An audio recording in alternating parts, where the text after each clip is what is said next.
Hello everybody, I Vinod Yadav welcome you all again on my YouTube channel Behind Chemistry। आज के इस lecture में मैं जो 9th क्लास का हमारा चैप्टर चल रहा था, जिसके पहले शायद 3 या 4 लेक्चर्स में मैंने आपके साथ थ्योरी डिस्कस की थी अलग अलग पार्ट्स में। फिर मैंने आपके साथ डिस्कस किए थे एनसीईआरटी के टेस्ट क्वेश्चंस, फिर मैंने किया था आपके साथ एनसीईआरटी की एक्सरसाइज। ठीक है, आज मैं उन क्वेश्चंस के अलावा कुछ एक्स्ट्रा क्वेश्चन और लेके आया हूँ ताकि आप लोगों की कमांड ठीक हो जाए चैप्टर की थ्योरी के ऊपर। अगर आपने चैप्टर पढ़ लिया है अभी तो आप आराम से जो मैं क्वेश्चंस कुछ डिस्कस करूंगा उनके क्वेश्चन आंसर्स आपको आराम से समझ में आएंगे। बिल्कुल बेहद आसान चैप्टर है, आप जस्ट पहले ही पढ़ चुके चैप्टर को। ठीक है, देखो बेटा जी, I have written down the heading some conceptual questions of matter in our surroundings class 9। ये एनसीईआरटी वगैरह से थोड़े अलग से कुछ क्वेश्चंस हैं जिनकी नॉलेज आपको होनी चाहिए। पहला क्वेश्चन देखिए, Why do solids have fixed shape and fixed? Answer मैंने लिख रखे हैं। Why do solids have fixed shape and fixed volume? वो कह रहा है किसी भी सॉलिड की शेप और वॉल्यूम फिक्स क्यों होती है। भाई सीधी सी बात है, सपोज पेन मेरे हाथ में है, इसकी शेप और वॉल्यूम फिक्स है। चाहे मैं इसको इस हाथ में पकड़ूं, चाहे मैं इसको इस हाथ में पकड़ूं या मैं इसको नीचे के रख दूं, इसकी शेप और वॉल्यूम में कोई बदलाव नहीं आने वाला है। ये एक साधारण सा सवाल आपसे पूछा गया है। इसका देखो बिल्कुल सिंपल सा रीजन यही होता है कि सॉलिड के जो कंस्टिट्यूएंट पार्टिकल्स होते हैं ना, उन लोगों के बीच में या पार्टिकल्स के बीच में इंटर पार्टिकल डिस्टेंस 0 होता है और inter particle force of attraction strong होता है। तो ऐसा सा ही कुछ मैंने आंसर लिखा, देखिए written down the answer of this question as the particles of solids are closely packed। भाई सॉलिड के जो पार्टिकल्स है, आई मीन टू से कंस्टिट्यूएंट पार्टिकल्स, वो क्लोजली पैक्ड है और उनकी जो पोजीशंस है वो भी फिक्स है। इसी वजह से सॉलिड की शेप और वॉल्यूम दोनों फिक्स होगा। क्लियर होगी बात आपको, समझ गए। नाउ अगला क्वेश्चन देखिए, सेकंड क्वेश्चन बेहद आसान सवाल है। आपसे पूछा जा रहा है a liquid takes up the shape of the vessel in which it is kept. कह रहा है किसी भी वेसल के अंदर, किसी भी शेप के वेसल में अगर आप एक पर्टिकुलर वॉल्यूम की लिक्विड डालोगे ना, तो शेप ले लेगा उस बर्तन की जिसमें लिक्विड को डाला गया है। क्यों? क्योंकि मैं देखो लिक्विड्स की टेंडेंसी होती है डिफ्यूज करने की। लिक्विड टेंडेंसी क्या होती है? डिफ्यूज करने की। अब जैसे मान लो पेन मेरे हाथ में, इसको चाहे मैं इतने बड़े बर्तन में रखूं जितना शेप इस पेन की है, या इससे बड़े बर्तन में रखूं या उससे बड़े बर्तन में रखूं, आप क्या देखोगे इसकी शेप में कोई बदलाव नहीं आने वाला है। लेकिन अगर आप 3 अलग अलग शेप के बर्तनों में मिल्क, वाटर या कोई भी लिक्विड डालोगे तो आप देखोगे वो मिल्क, लिक्विड या वाटर उस बर्तन की शेप को अक्वायर कर लेता है। तो सिंपल सा रीजन लिखना है इसमें आपको। क्या है इसका reason? It is due to weak inter particle forces of attraction in a liquid as compare to solid, so liquid can move. ये है मेन बात, लिक्विड कैन मूव। क्यों मूव करते हैं? क्योंकि लिक्विड के पार्टिकल्स के बीच में फोर्स ऑफ अट्रैक्शन वीक होता है। इसी वजह से it attains the shape of the container in which it is kept. आगे बात समझ में? बेटा जी बिल्कुल आसान आसान क्वेश्चन है। ठीक है, थर्ड क्वेश्चन देखो, ये आपसे पूछ रहा है Why should we prefer to wear cotton clothes in the summer? कह रहा है गर्मियों के सीजन में हम लोग कॉटन क्लोथ पहनना क्यों पसंद करते हैं? क्योंकि गर्मियों में चाहिए ठंडक। गर्मियों में क्या चाहिए? ठंडक। अब कॉटन क्लोथ क्या करता है?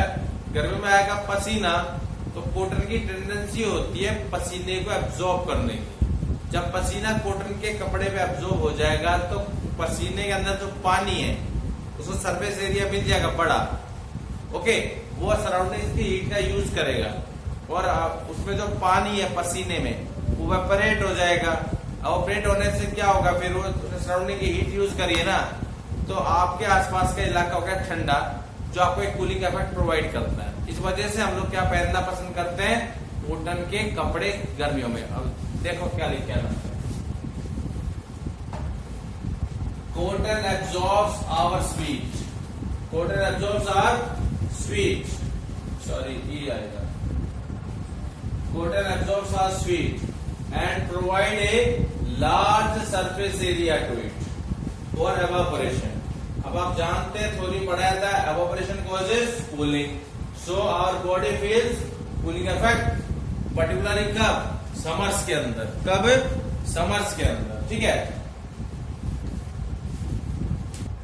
नेक्स्ट क्वेश्चन है, why does water becomes cold if we add some ice cubes in it?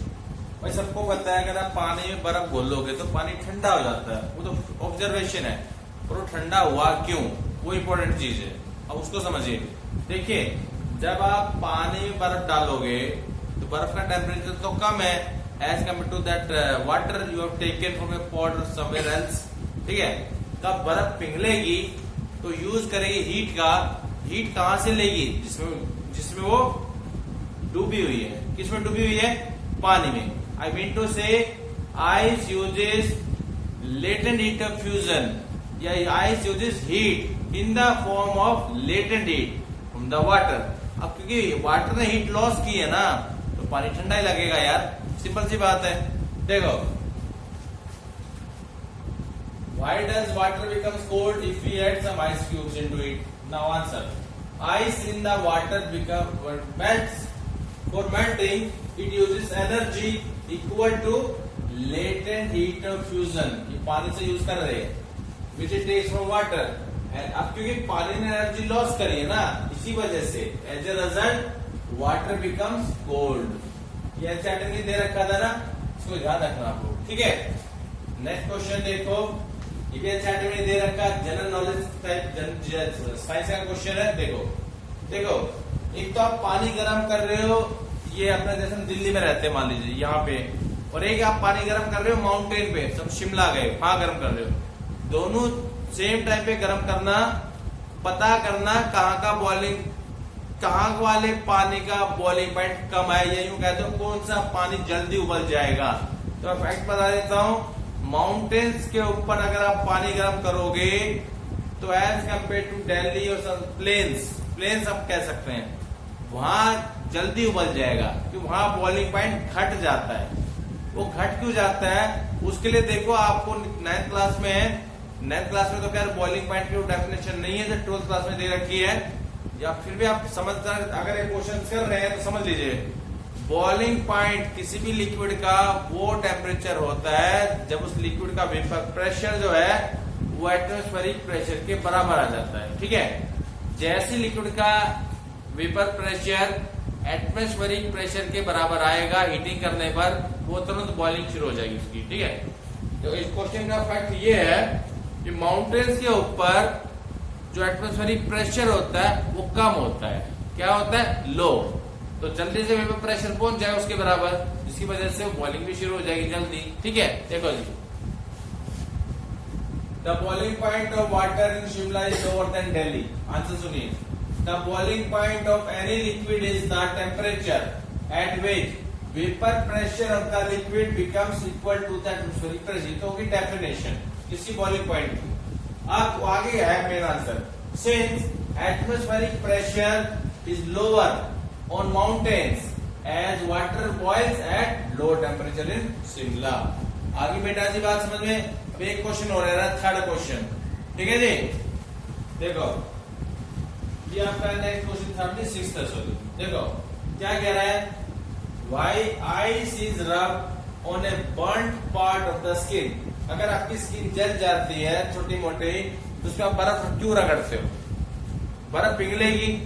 ये क्वेश्चन से पहले क्वेश्चन जैसा ही है, बर्फ मेल्ट होगी ना, क्यों? आपकी बॉडी जलने के बाद स्किन का जो हिस्सा जला था ना, उसका टेम्परेचर बढ़ चुका है, एक्स्ट्रा हीट है उसके अंदर, उस हीट का इस्तेमाल करेगी वो बर्फ पिघलने के लिए। जब एक्स्ट्रा हीट लॉस कर रही है स्किन, तो आपको थोड़ी राहत महसूस होगी, ठीक है। इस वजह से थोड़ा बहुत जल जाता है, तो बर्फ से रगड़े उसको। देखिए, why ice is rubbed on a burnt part of the skin। Answer देखिए, due to burning the temperature of skin increases when ice is rubbed, the excess heat is used. Excess heat कौन सी? Skin वाली। The excess heat is used up by the ice cube for melting in the form of latent heat of fusion. As a result the temperature of skin decreases. Decrease लिखा DEC, decreases, and patient will less pain. Clear हो गया? अभी और भी question आएंगे। This is your next question. What is saying on adding some salt or sugar in water, taken in a beaker, the level of water remain same. कह रहा है किसी बीकर में आपने पानी लिया, उस सैंपल के अंदर आपने साल्ट का कुछ सैंपल मिलाया या शुगर का कुछ सैंपल मिलाया और उसे डिसॉल्व कर दिया, उसके बाद भी आप देखोगे कि वाटर का लेवल नहीं बढ़ा। क्यों? सिंपल सी बात है, ऑब्जर्व किया कि होगा आप लोगों ने इस चीज को। तो इसका रीजन देखो, it is because the salt or sugar particles occupies the interparticle space of the water molecules in the sample। क्योंकि जो शुगर या साल्ट जो भी आपने लिया है उसके पार्टिकल डिसॉल्व तो हुए और ऑक्यूपाई क्या हुए। सपोज ये डायग्राम को देखो, ये जो ब्लैक जो आपको स्क्वायर दिखाई दे रहे हैं, सपोज करें वाटर मॉलिक्यूल से चार्ज पीछे जगह है, known as इंटरपार्टिकल space.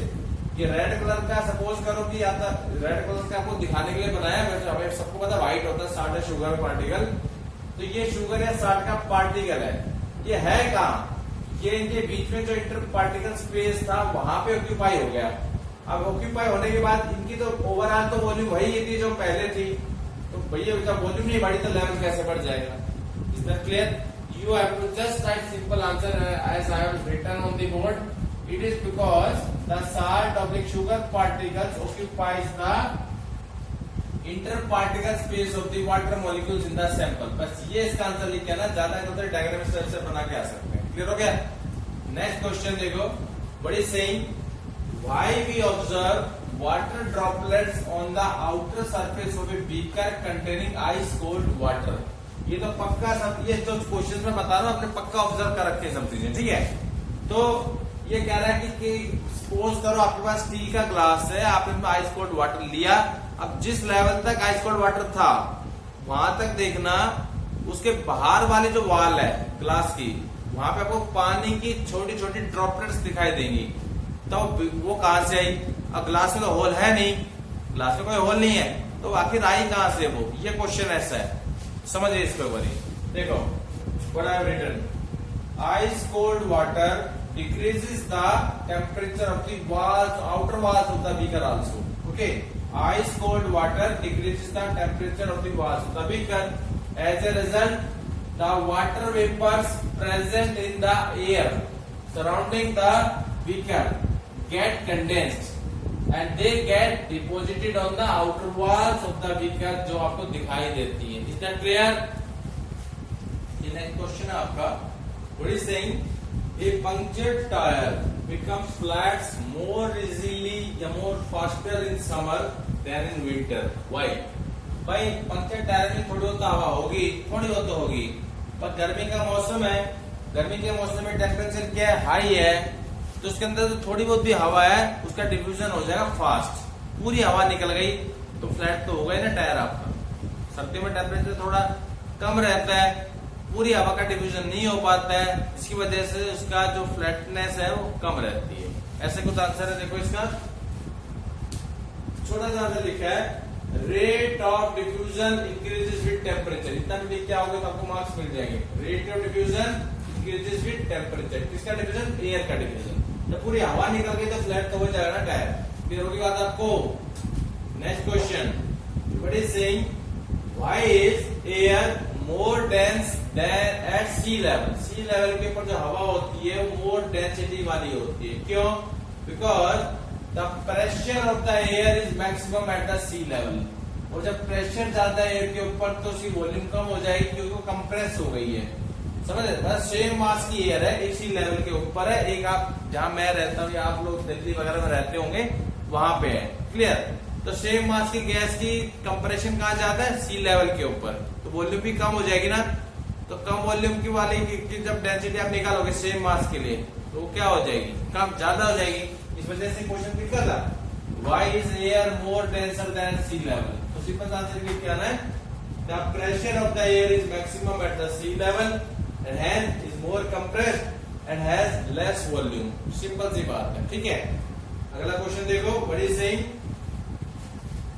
we can easily move our hands in air आप हवा में आराम से हाथ को लहरा सकते हैं, जैसे नहीं जैसे हवा में जा रहा है कि हाथ इधर से उधर उधर से इधर। लेकिन अगर यही अब पीछे बोर्ड लगा हुआ देखो, लेकिन जब सॉलिड आ गया अब नहीं जा पा रहा, सॉलिड से टकरा के रुक गया, क्योंकि यहाँ से लेके यहाँ तक पूरा जा रहा है आपका, पर सॉलिड के आते ही रुक गया एकदम से। वही क्वेश्चन उसने पूछा है आपसे कि why you are able to move your hands in air. लेकिन यही काम अगर आप सॉलिड ब्लॉक के साथ करोगे तो आपको एक्सपर्ट चाहिए जो सॉलिड ब्लॉक को तोड़ ही दे। व्हाई, क्यों? वही बना से लिखा देखो, it is due to large inter particle space between the air particles. इसकी वजह से you can move your hand easily. Why, जो इंटर पार्टिकल स्पेस है, दे का मतलब inter particle space, they are zero in a solid block, there is no space where you can move your hand easily, that is why you need an expert to do this work. Okay, अभी एक दो question और करा लिया आपको मैंने, clear हो गया? नेक्स्ट क्वेश्चन देखिए, what is saying, what is dry ice, why is it so called? कि dry ice क्या होती है? पहले बताता हूँ, जो सॉलिड CO2 होती है, जब CO2 सॉलिड स्टेट में भी बदल सकती है, ठीक है? Solid CO2 is called dry ice. अब ड्राई आइस का सूखी हुई बर्फ। भाई आपने पानी की बर्फ सबने देखी है, जब मेल्ट होती है तो किसमें चेंज होती है? इट चेंजेस इनटू वाटर, ठीक है? पर इसकी खास बात होती है सॉलिड CO2 की, जब इसको आप हाई टेम्परेचर देते हो ना तो इट अंडरगो सब्लिमेशन, यानी solid changes directly to gaseous state without undergoing any liquid state.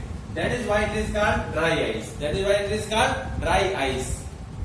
अगला क्वेश्चन देखो 13, Which type of compounds can be purified by sublimation? हम किस तरह के कंपाउंड्स को सब्लिमेशन के द्वारा प्यूरिफाई कर सकते हैं?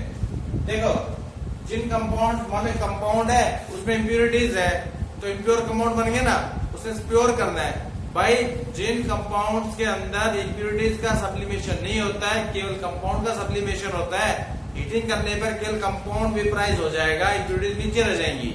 ऊपर के कंपाउंड को हम कलेक्ट कर लेते हैं इन द फॉर्म ऑफ सब्लिमेट। इस तरह के कंपाउंड को हम आराम से प्यूरिफाई करते हैं सब्लिमेशन के द्वारा। देखो यहाँ पे the compound which shows sublimation but the impurities in them do not show sublimation, so on heating the impurities remain behind but the pure compounds can be collected as sublimate. और आज का आखिरी question है, out of CO2 and NaCl which will show strong interparticle force of attraction and why?